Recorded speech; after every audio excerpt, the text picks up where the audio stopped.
Yeah. Good, good. We don't have everyone here right now, but hopefully they will join as time.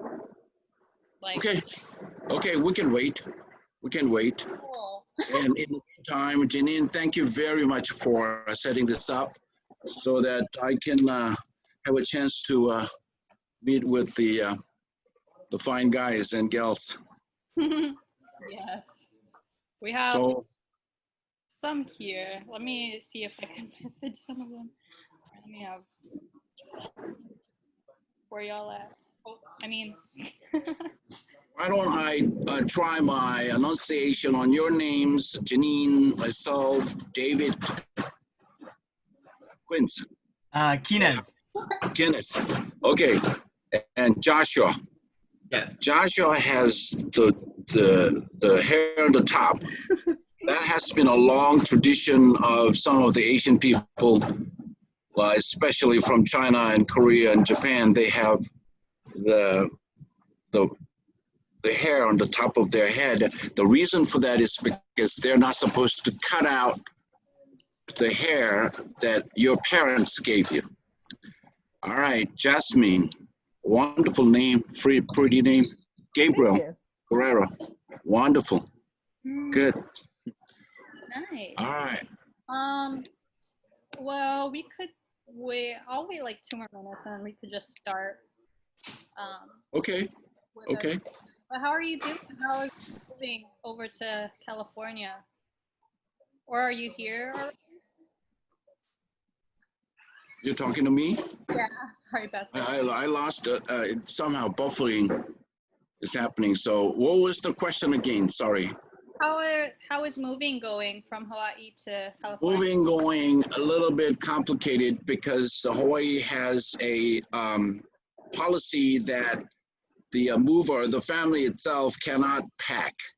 It should be packed by the moving company for many reasons, including some of the security reasons. That we're waiting for the guys to invade my home and box everything. And also the other headache is we also have to ship 2 cars to the mainland. And that itself is quite a work here because there are a lot of regulations. You're not supposed to have more than a quarter of tank for the gasoline, and you're not supposed to have any of your personal possession in the car, and tire has to have certain level of air pressure, and you name it. They have all of those things lined up.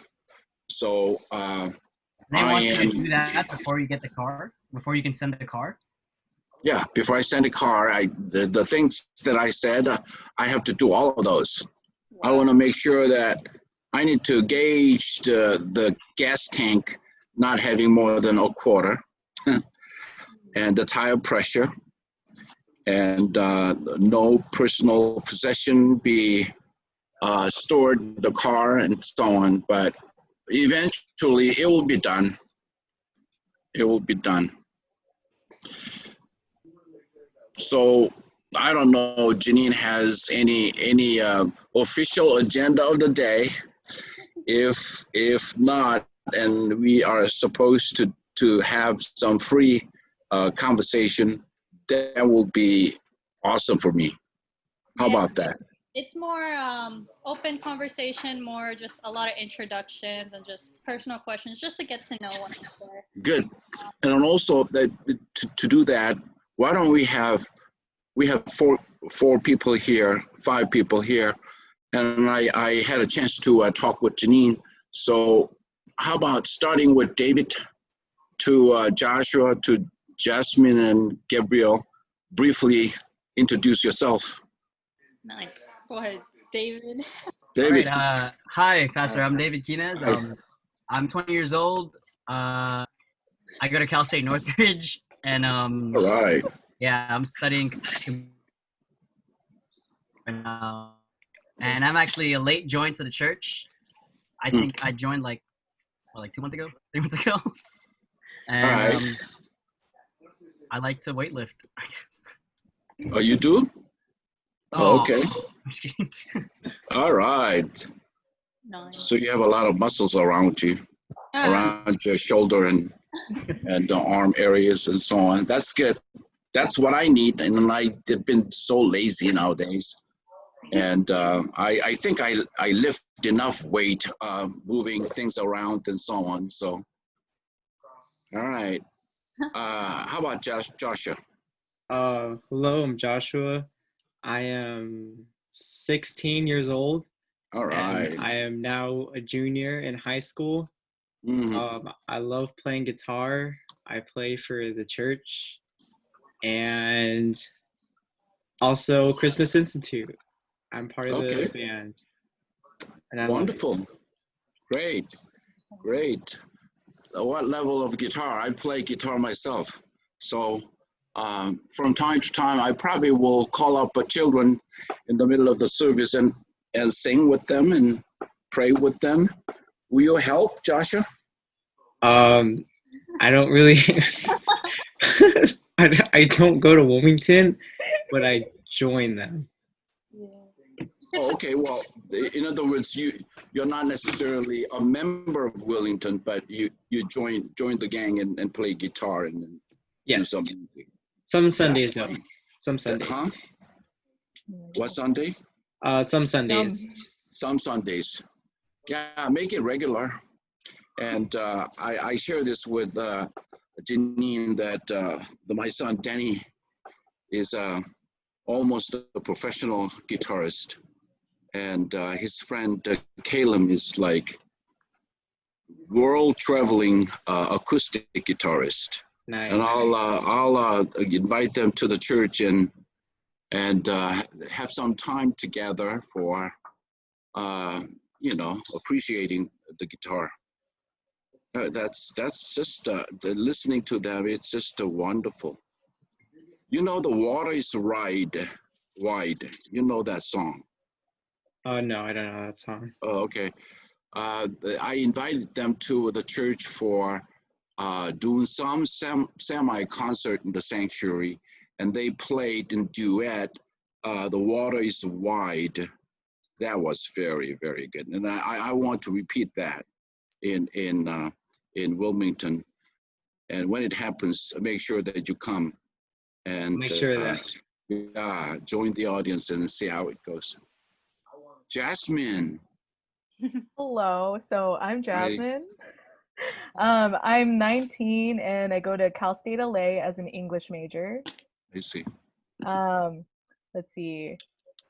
I'm also Josh's sister. Oh, you're Josh's sister. Yeah. I don't know what else I should say about myself. Well, I play the piano. Good, wonderful, great. How do you put up with Joshua? That's a good question. Yeah. Vice Okay, versa. that must be wrong question, I guess. I don't know, Josh. How do I deal with you? Would you like to elaborate? Isn't it vice versa too? How would I deal with her? You know what? Here, let me give a story. There Social was one distancing? time. No, there was one time that I asked Josh to kill a spider in my room, and we were both scared of the spider. And eventually, the spider crawled under my bed, and I didn't get a chance to kill it for another day. Oh no! So you were with Spider, huh? I slept in fear, but So- you know what? It's fine, I guess. And how did you get rid of it? So how I got rid of it, I heard, okay, so in the corner of my room, I have a bunch of tissue paper, like the ones they put in like gift bags. And one day while I was studying, I heard like a small like rustling of paper, and I was like, what the heck is that? And I look over, and it's the spider standing on a bunch of tissue paper. So in the end, I asked my dad to kill it because Josh wouldn't do it. Okay. I couldn't find it. I told you where okay. it was. I was like, Was it- it's right there in the corner. So I had to have my dad do it. So you're basically saying Joshua has a wonderful excuse not to. I guess so. Yeah. So that's how I Gabriel? feel. Yeah. How about Gabriel? Hi, my name is Gabriel, and I'm 13 years old. And as far as I know, I've been going to the church as long as I remember, and I remember being baptized there too. Mm. I also have 2 siblings, except they won't be coming onto this camera because I think that they're too scared because they're still pretty young. There's nothing really get scared of. Let me, Janine, and I don't know how much you shared with the rest about myself. I will just go ahead and not raving about who I am, but I will,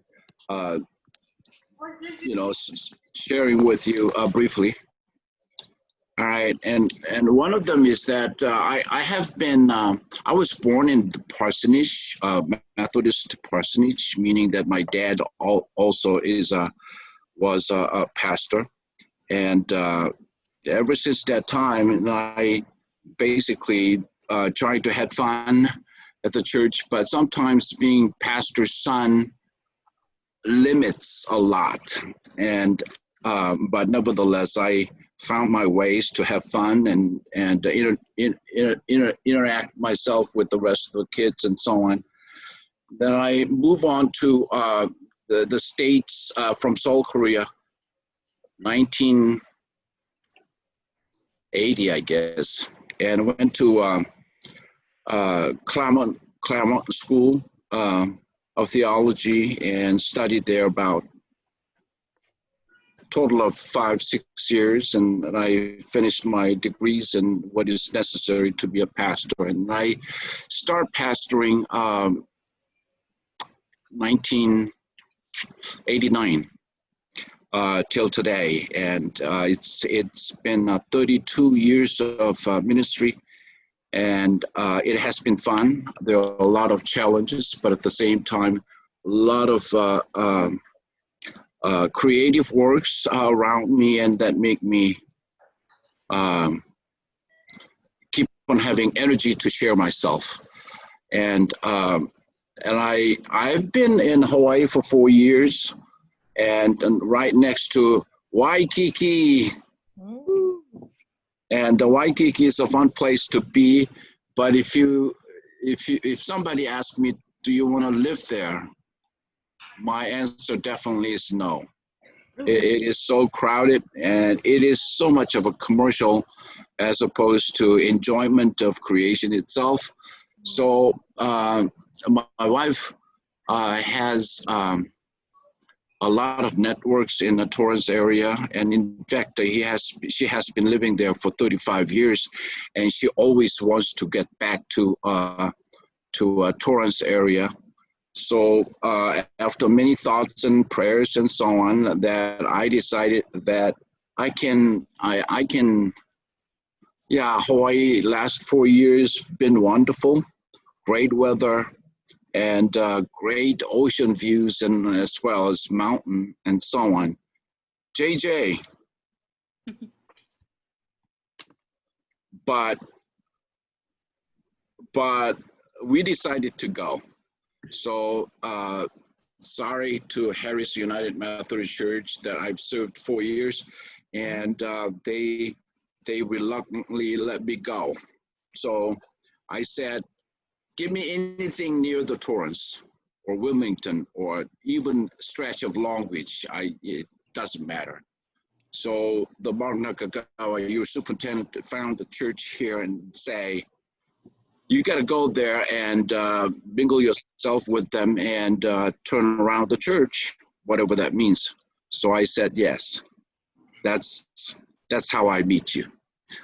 I am planning to be authentic, my own self, and I don't necessarily want to be a pompous or pontificating, meaning that I present myself as an official religious bureaucrat. I have nothing to do with that. and I will entertain any question or any doubt that you have. I am ready to strike a meaningful conversation if it's necessary. And also, or speaking of the networks that both of us have with the Torrance include some of the young generation and youth may be interested in. You know, I just got a Jason. Hello. Jason, hi, good to see you. I'm here with my brother. Who's this next to you? Your This father? is no. This Sorry. is James. It's okay. Who's this? Jason and what? JJ. What's your name? JJ. My name is JJ. Hello. JJ. Wonderful. Good to see you. Good And to you know see you. what? We have been introducing ourselves, and then it was my turn. And I was in the middle of talking about who I am and why I'm going to be there and so on. And as soon as I finish that, I can ask, may I ask Jason and JJ to talk about who you are to me? Yes. Doesn't have to be long, but it will be wonderful if you do that. Oh yeah, of course, Pastor. No problem. Okay, good. How about, yeah, let me go ahead and finish. But anyhow, what I would like to say in my ministry, I think for me the most important thing is religion or faith as a whole should not be divine thing. It should be human thing, meaning that loving the human, being most human, is most divine, meaning that it is important for us to be natural, courteous, and be good and loving your neighbor. That itself is the only way for you to be closer to God. Being close to God has nothing to do with rituals, and it has to do with limiting yourself to a pathway of anything that you've been told, but getting close to God is getting close to your neighbors, your friends. There's no way for you to hate your neighbors and love God. There's no such a thing. You you understand and love your next door. That's where you begin to see the image of God. And I would like to push for it. In the meantime, the second item that I want to share, as I shared this with you, is that if church doesn't know how to ask a question, then that itself, many churches not seeking the questions that the people has, but they have an awful lot of answers. I want to do it the other way around. Your question, including as extreme as you doubt about God, how do you know God really exists? And seeing things, what is happening here with pandemics and violence and riots and stupidity of, at times, the political leaders and so on. It is imperative for us to hang on to the fact that you are respectful and loving your neighbors. That's the most effective way to experience God. Now let me go on and try that when I get there. In the meantime, I am very fond of the fact that we do a lot of things that we do together and we like it. And I strike a conversation with Danny, and Danny is willing to teach guitar if it is something that he can share, he wants to share. then he said he will invite Caleb and mingle himself with you as far as presenting music and so on. And I share this with Janine, and I will have a Bible study. It's not necessarily boring Bible study, but I will open up the questions and conversation with you. And I will not have an answer that you have to memorize, but I will have a stories that you will be transformed by. Danny is a fifth degree black in Taekwondo, and he's actually running a Taekwondo studio in Palos Verdes. And he said, you know, if there is a liability thing signed up, he will come and teach those who wants to learn, and he wants to open up a class and so on. So it's not only the church, but also community. So those things will happen. And I know that there are very few younger generation in the church. A lot of people are elderly and aging and so on. And in fact, that is general wave of United Methodist Church. And, you know, getting old is not a criminal thing, but balancing out the generational gap itself is a very important aspect in ministry. I will do my sermon with often very honest questions of religion and faith in general. And, you know, if you have more questions later, ask me. How about Jason? Tell me who you are. Well, I'm currently a college student, fourth year in college right now. Mm-hmm. What I do for the church is I'm a bass guitar player. All right, great. For the band, and I teach the Sunday school. Okay, wonderful.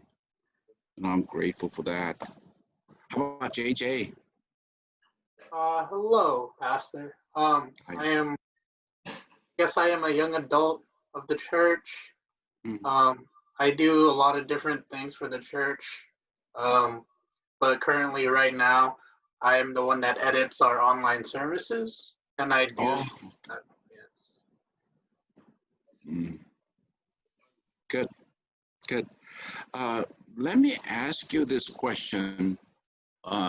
This may be, I do have two questions, and I probably delete first one.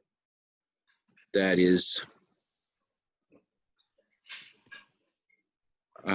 the question I would like to delete, but eventually I'm gonna have to revive it and ask you.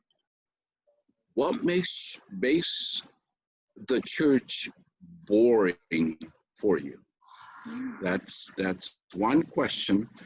Think about it. What is it that when you think about the church, yeah, I need to be courteous to the elders and other people so that I will say what I need to say.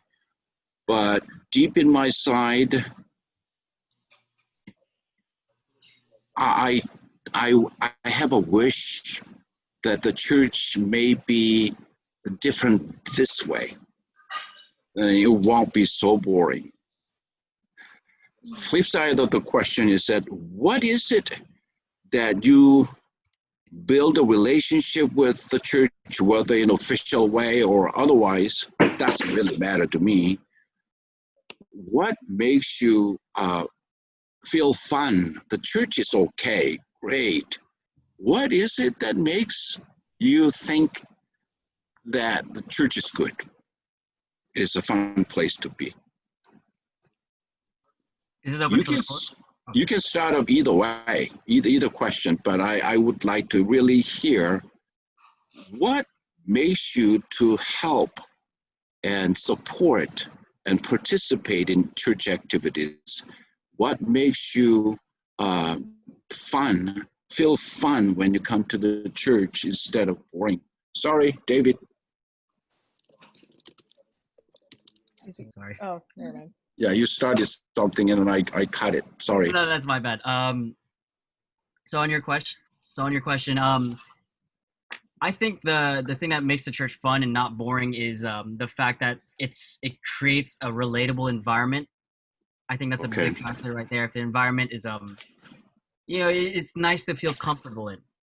Okay. And like I'm someone who's bounced from church to church to church ever since I was like 16, 17. So I went to like 5 or 6 different churches, and one of the reasons why I stuck with Wilmington was that because of that sole reason alone, it felt like I could belong. Okay. And then on the second question on church not being boring, I think the way it would not be boring is to touch on the issues that are normally that can offend people, I guess. Like a lot of the politics, a lot of the stuff going on in the news right now, I know a lot of like adults don't want to talk about it, or they don't want to spread the news about it. But I feel like that's an issue we have to tackle. I meant like that's just an example, but yeah, I guess some like controversial stuff to talk about. Understood. Anyone else? I'll go. For me, what makes me stay is just being able to love God in a community with other people that also love God but are struggling. You know, I don't know. I think it's kind of like what David said, like feeling like I belong and being able to relate to people. In my church, able to talk to my youth members, or just just being able to share God's love with one another. And then for church, one thing to make it not boring, I guess, like application to like today's world. Like we talk about a lot of the old stories in the Bible, but how does that apply now? How are teenagers, kids, youth members able to apply the lessons that were taught back then to how our life is now? But yeah, I think that's interesting. And also talking about problems that happen today, because it's always talking about, or I don't know, people don't want to really get into the political side with religion, but one of the social principles is politics. So I think that we should be able to talk about this with one another, just be able to converse about it and not be scared of getting uncomfortable, I guess. But yeah. Good. Joshua. Aren't you bored in the church? Okay, can you repeat the question? Yeah. Oh, you said you want to hear the question? Yeah, to the question What again. makes church boring? The question. Oh, yeah. What makes church boring to you? And what was the first one? It's what do you like about the church? What makes the church a fun place to go? Yeah. There you go. For the first one, what makes the church a fun place to go? I'd say the community of the church, building relationships with one another. I think that's what I really like about Wilmington. And over the years, I spent time there. It's felt like family being there. And then what makes church boring?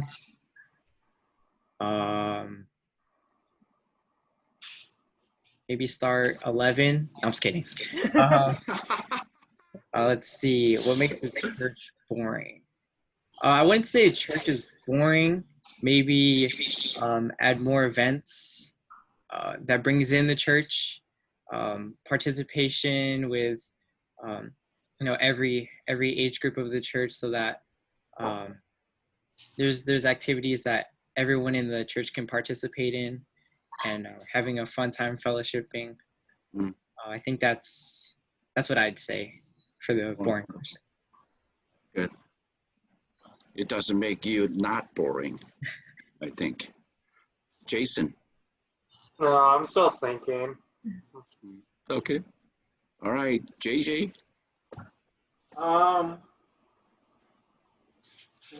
I guess for fun, I'll agree with everyone because it is the community, especially the community at Wilmington. We do have like a big, what's it called? It's like a big family for all of us. All of us are good friends, first and foremost, but also because we can be open with everyone. And that makes it fun because it's not just like, what's it called? It's not just a group, it's more like, like friends and family coming together. And then for the boring, I wouldn't say like church stuff is boring that or that gets me bored. It would be that I'm uninterested in it. So like services, like I wouldn't necessarily say like sermon or some parts of it is boring. It's just it doesn't interest me. Okay, got you. Yeah, I understand. I think I could just pretty much agree with everyone. I don't really have a definitive answer, but I agree with what mostly everyone says here. Okay. Jasmine. For me, I'd say what I like about the church is definitely the youth group. Like, I don't even go to Wilmington, but I stay there because I love the people in the youth. I think we all have a really strong connection, and I like that we have a community even like outside of Wilmington. Like, we're well connected with other churches and other youth groups. Wonderful. And I also kind of like the discussions that we have during Bible study. Like, we're not afraid to like challenge certain ideas. And what I'd say about what I find boring about the church, I think, is having a traditional service. Because, I don't know, I like having my services streamlined.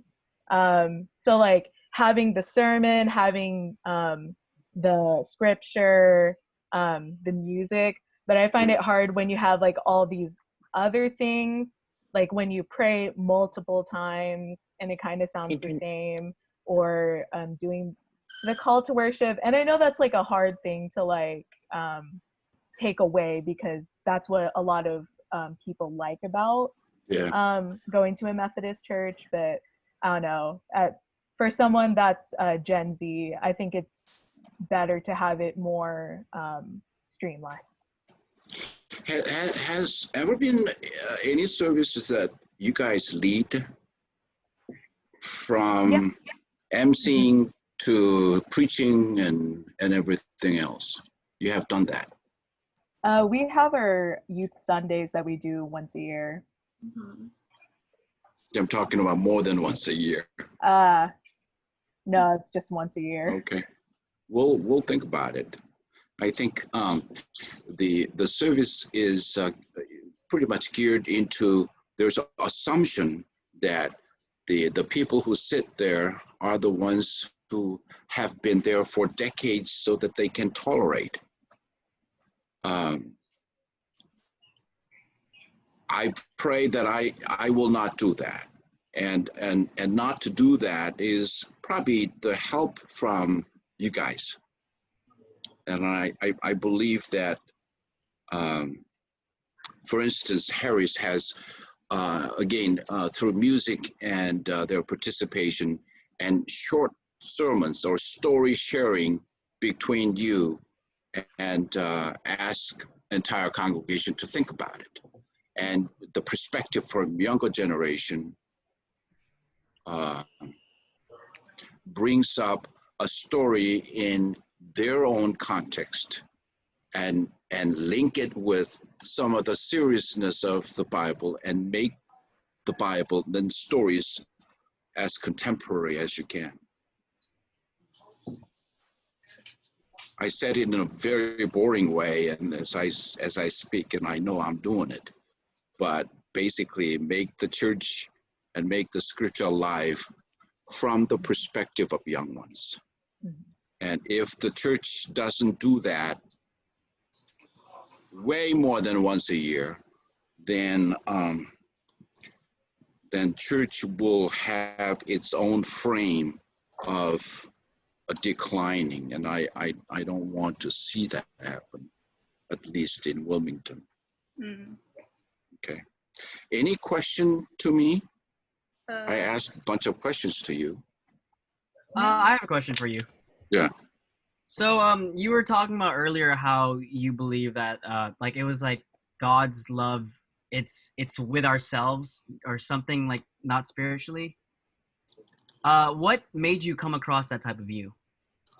If you read the gospel, for instance, the major thrust of Jesus' act and behave and speech and so on, if you read closely, it is not directly talking to God, alienating himself from what is happening with the people. The way in which Christ say, "Oh God, my Father, you're really with me," is the time that he mingled himself with the oppressed, the socially disadvantaged, and those even to the extreme example of beggars and blind, the women abandoned by society and whatnot. When he associated with them and lifting up the integrity of being a human being, that was the time that he feel, at least I feel, that's the time that he looked really divine. Now, I would say, you know the stories about transformation. Jesus, all of a sudden, bam, with Moses and Elijah, he transformed. It looked like the white robe is so shiny and so on and so forth. That description, I understand that is to view one side of Jesus. But when I say most human, most divine, the reason that I say that is because if you honestly read the gospel again, it's very clear that Jesus never separated people from God. When he mingled himself as deep as you can see, that's the time that the image of God becomes very clear. That's what I meant. Oh. And if you don't know how to sit down with the homeless people and trying to feed them, for instance, and trying to show your courtesy, your kindness, and nowadays it involves a lot of danger as you do that. But nevertheless, it is true that I don't know if you're interested in, and I will be more than welcoming you to find community outreach, especially for those who are struggling. I love to step up with you and show our love to them and so on. That's what I meant. My ministry has been with this phrase, most human, most divine. I will preach in the congregation that heck with it. If you hate your neighbor for all the right reasons and come to God and say, "Oh, holy God, make me holier than others," you flunk it right there.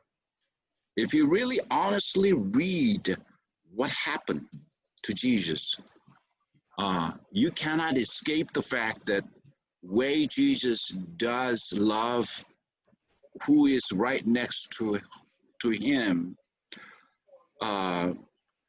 I think you're disconnecting the major stem of the gospel. That's what I meant.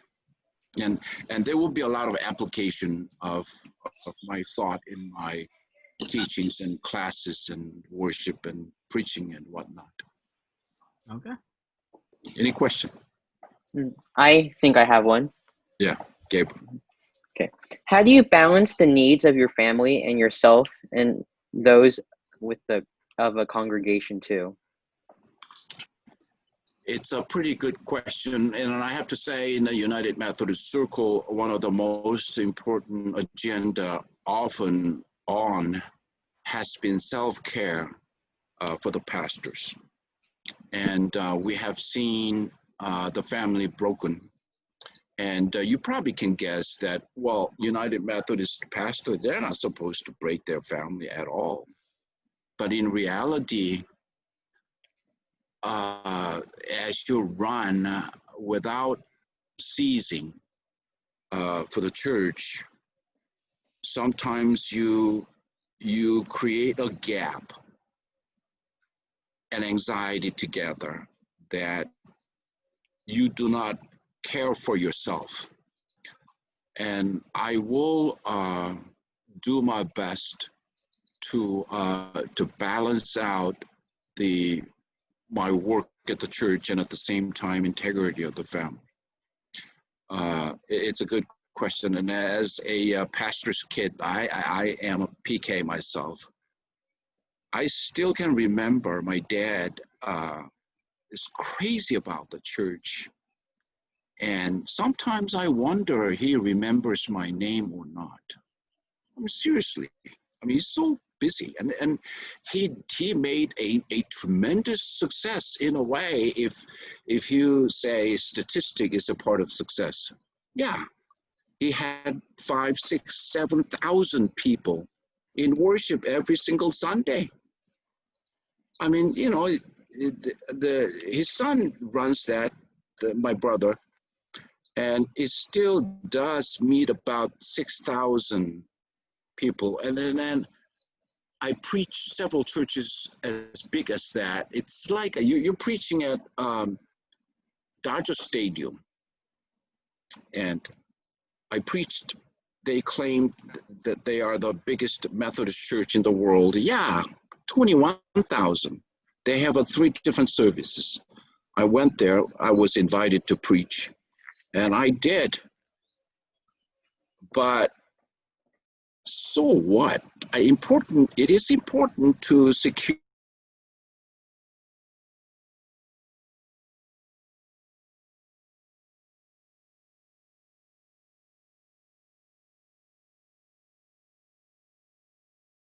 these ask people pastors not to set the numbers. And it looks so dry and makes each and every added number is part of the goal of those 200 number. I don't want that. I have no right to disgrade the quality of those who participate in the worship. Thank you for the question. I actually have another question, Pastor. Yeah. What is your, like, where have you been a pastor?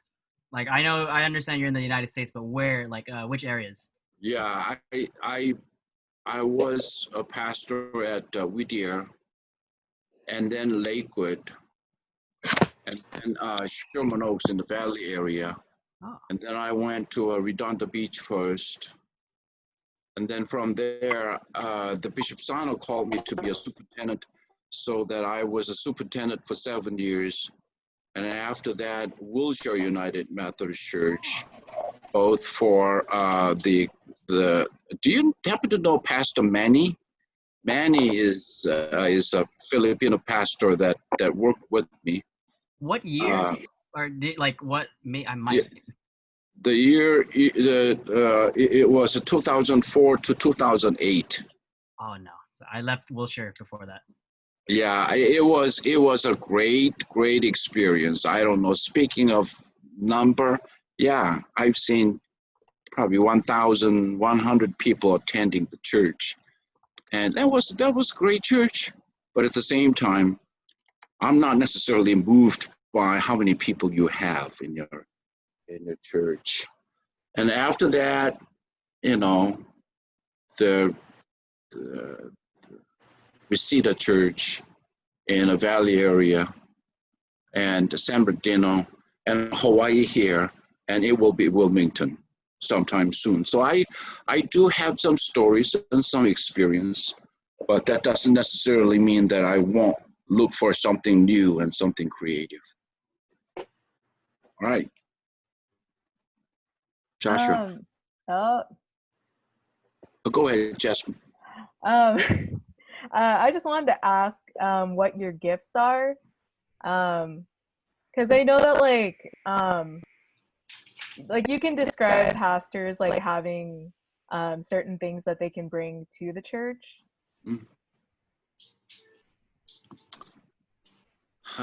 If somebody asks me, what is your gift?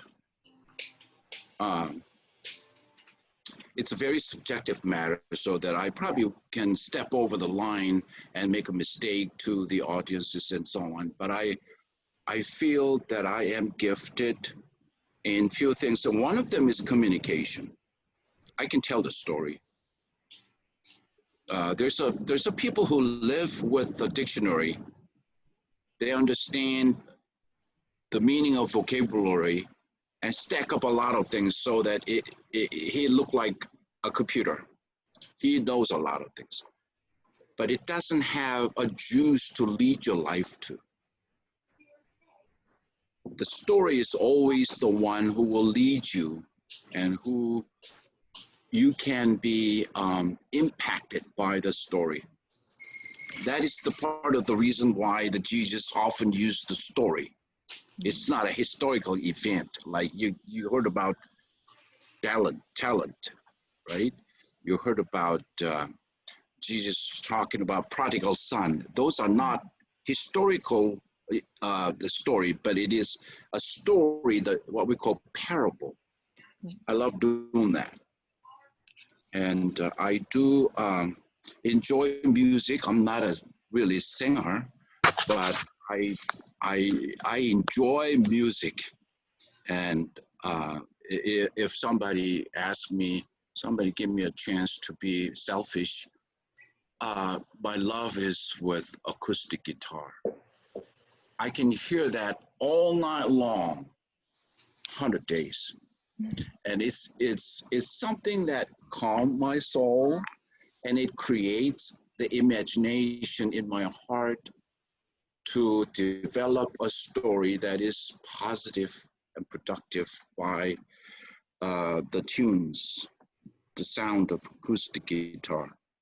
And I can speak and write several languages, and this is one of them, and the English is one. And obviously you can imagine that I can speak Korean.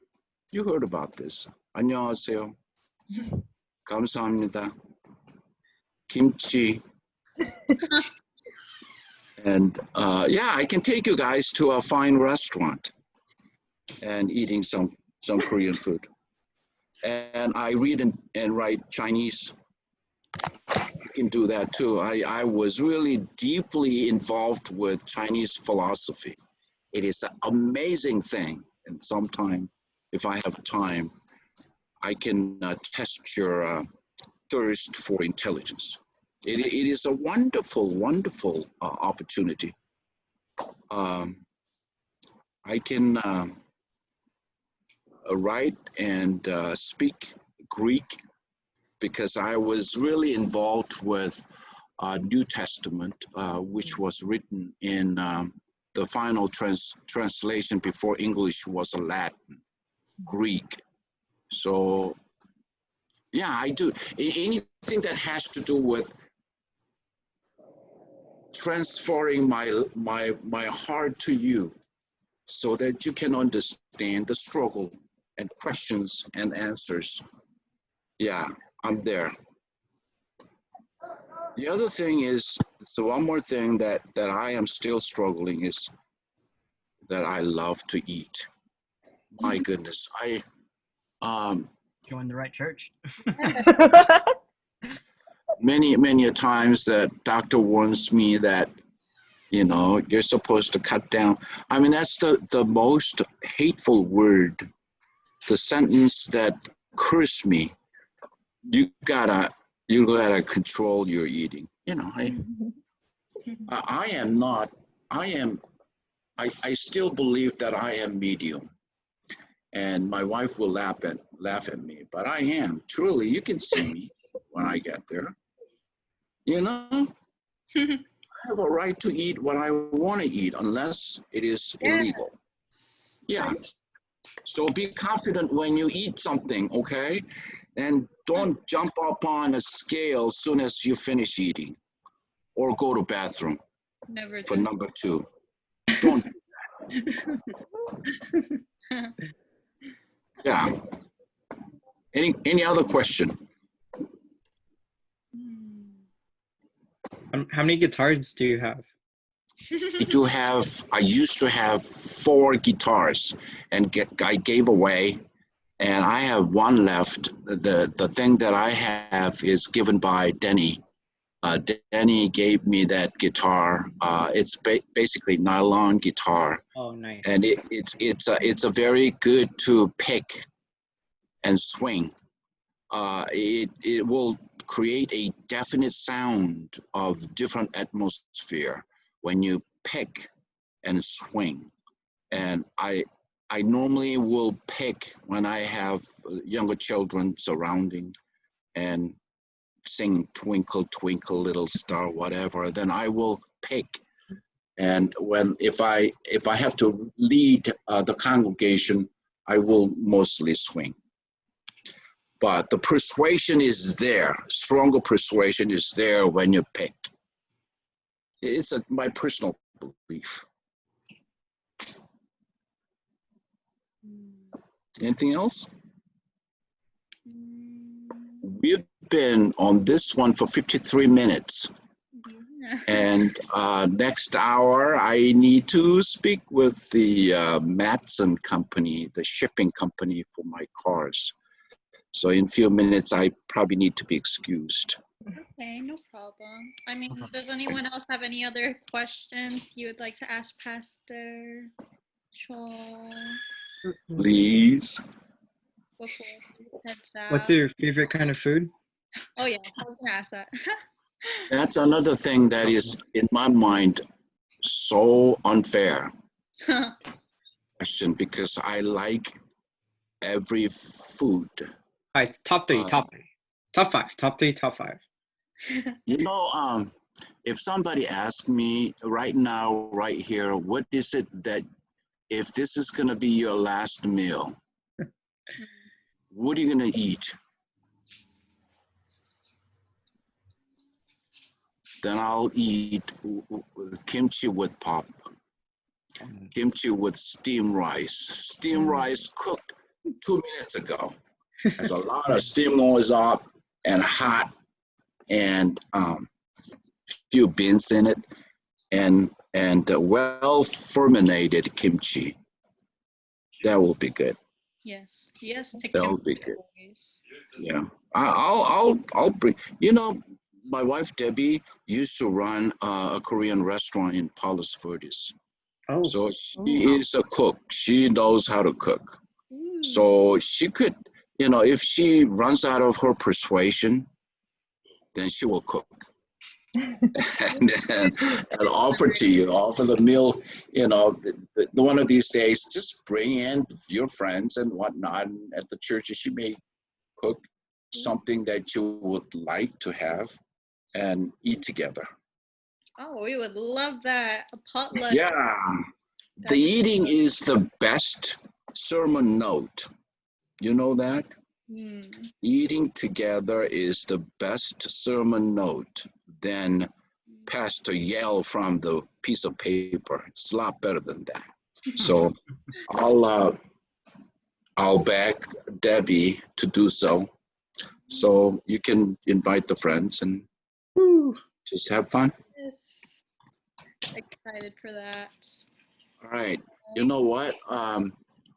Excuse me, but by the time I get there and settled and become myself again, then we'll have a lot more talk to do and events to run together, you know, worship together and so on. But for now, let me go back to my Metzen shipping company about my car.